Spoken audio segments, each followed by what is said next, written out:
Marudhar education group में आपका स्वागत है। BSc second year botany unit चल रही थी हमारी सेकंड फोटोसिंथेसिस। प्रकाश संश्लेषण में पिछली क्लास में बताया था कि हरे पादप प्रकाश ऊर्जा का उपयोग करके कार्बन डाइऑक्साइड और जल से कार्बोहाइड्रेट का फॉर्मेशन करते हैं। कार्बोहाइड्रेट का निर्माण किया, उसके साथ में सह उत्पाद के रूप में ऑक्सीजन रिलीज करते हैं एनवायरनमेंट। इस क्रिया को क्या बोल रहे थे हम? फोटोसिंथेसिस या प्रकाश संश्लेषण। नेक्स्ट इसमें कि प्रकाश संश्लेषण इंपॉर्टेंट है हमारे लिए, क्या क्या महत्व है इसके लिए कि यह शुष्क पदार्थ का फॉर्मेशन करती है। प्रतिवर्ष 170 मिलियन टन शुष्क पदार्थ का निर्माण होता है। पेड़ पौधे केवल 10% प्रकाश संश्लेषण की क्रिया करते हैं, बाकी बचा 90% प्रकाश संश्लेषण शैवालों के द्वारा होता है। तो अधिक शुष्क पदार्थ का उत्पादन कहां से होगा? समुद्र से होता है। नेक्स्ट की प्रकाश संश्लेषण की क्रिया में हरे पादप वायुमंडलीय कार्बन डाइऑक्साइड को क्या करते हैं? ग्रहण करते हैं।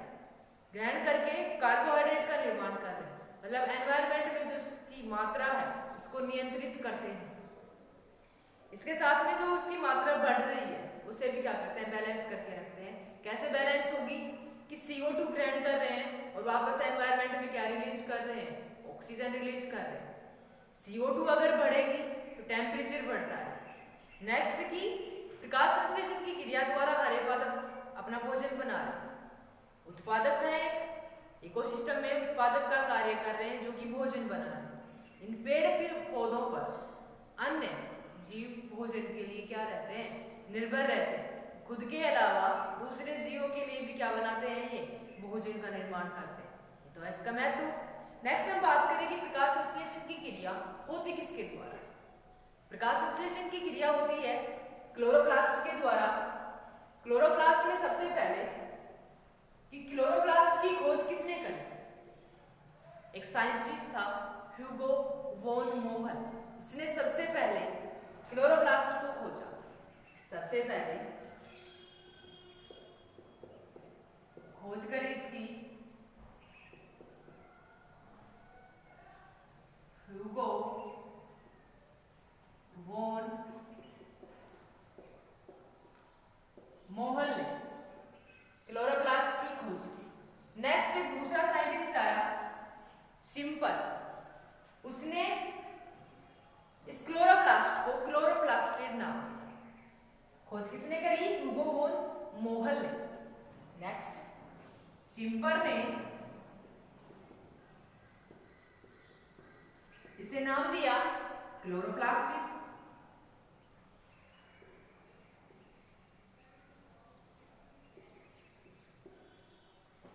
नेक्स्ट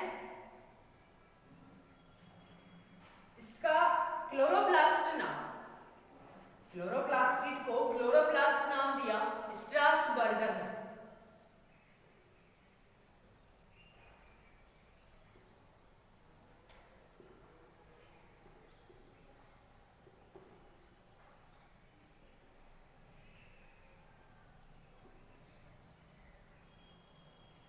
क्लोरोप्लास्ट नाम दिया। खोज किसने करी क्लोरोप्लास्ट की? ह्यूगो वॉन मोहल ने। नेक्स्ट सिंपल ने इन्हें नाम दिया क्लोरोप्लास्टिड। स्ट्रासबर्गर ने इन्हें क्लोरोप्लास्ट नाम दिया। इसके अलावा नेक्स्ट एक साइंटिस्ट आया हैकल। हैकल ने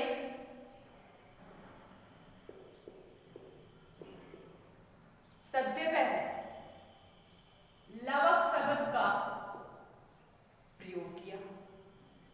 हैकल ने लवक शब्द सबसे फर्स्ट में यूज किया था। यह हुई इसकी खोज। नेक्स्ट हम बात करें कि प्रकाश संश्लेषण की क्रिया क्लोरोप्लास्ट के द्वारा हो रही है। पढ़े इसकी संरचना। हमारा टॉपिक है स्ट्रक्चर ऑफ क्लोरोप्लास्ट। क्लोरोप्लास्ट की स्ट्रक्चर। इसमें सबसे पहले बात करें क्लोरोप्लास्ट का व्यास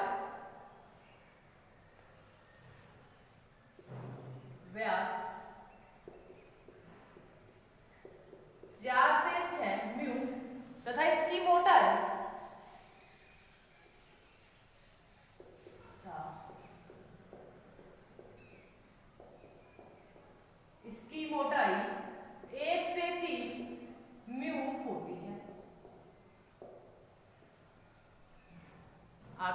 में का है 4 से 6 म्यू।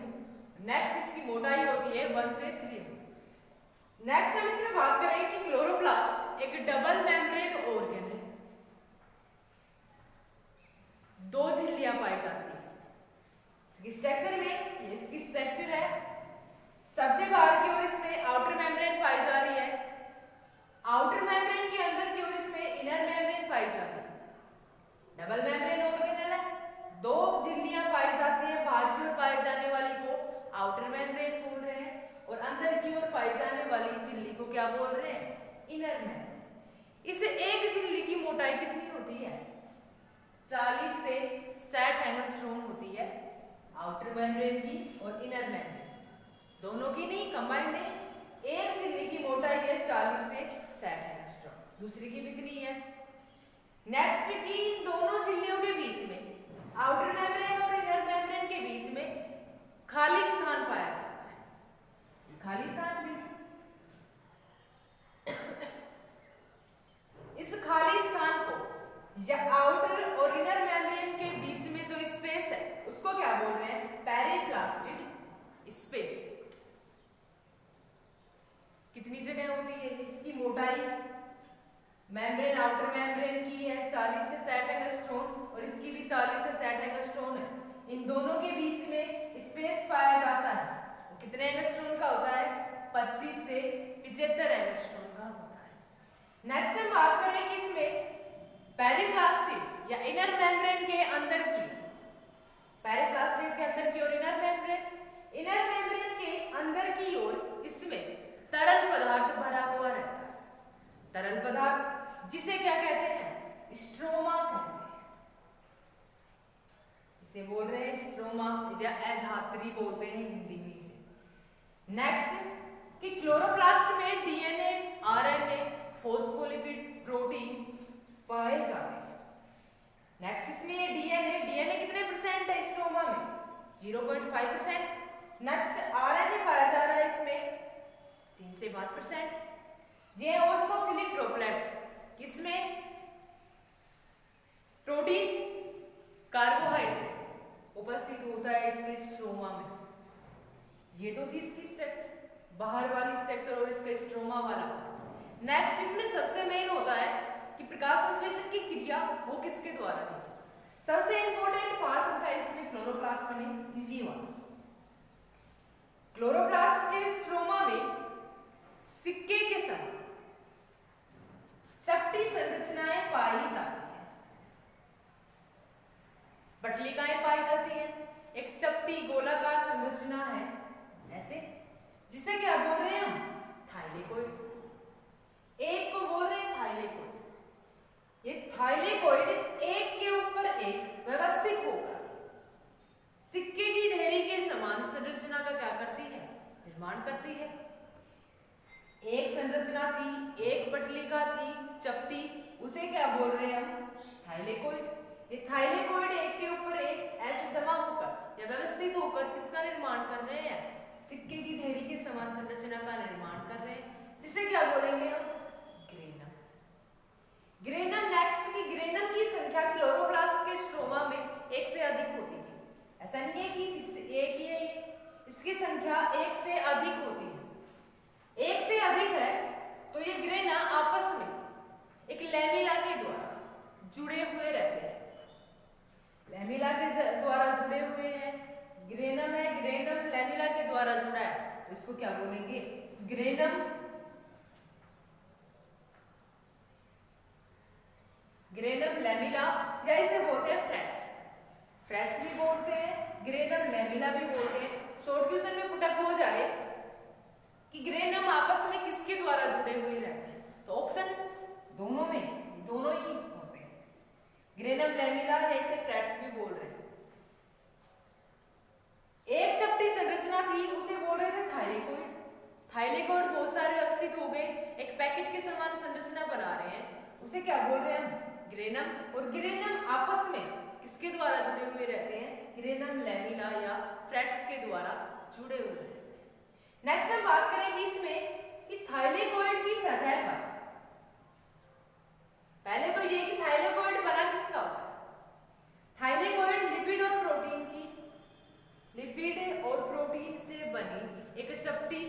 संरचना होती है। इसकी जो ऊपरी सतह है, ऊपरी सतह पर कणिका में संरचनाएं पाई जाती हैं। इन कणिका में संरचना को क्या कहते हैं? क्वांटासोम। ये क्वांटासोम इंपॉर्टेंट होते हैं क्योंकि जो क्लोरोफिल, जो वर्णक है, जो प्रकाश संश्लेषण की क्रिया कर रहे हैं, वो इन्हीं में उपस्थित है।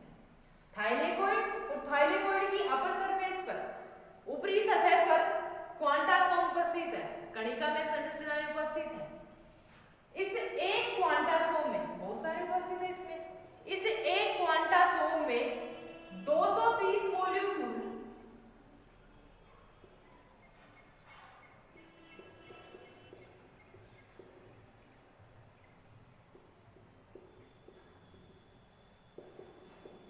क्लोरोफिल के। नेक्स्ट इसमें और वर्णक और पाए जाते हैं, कैरोटीन,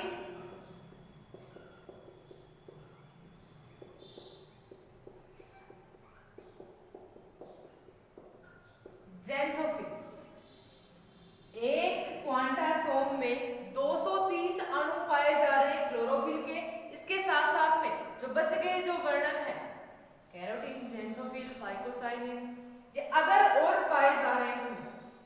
क्लोरोफिल की तो संख्या निश्चित है, कितनी होती है कि एक क्वांटासोम में कितने क्लोरोफिल के अणु पाए जाते हैं? तो कितने पाए जाते हैं इसमें? 230 मॉलिक्यूल पाए जाते हैं।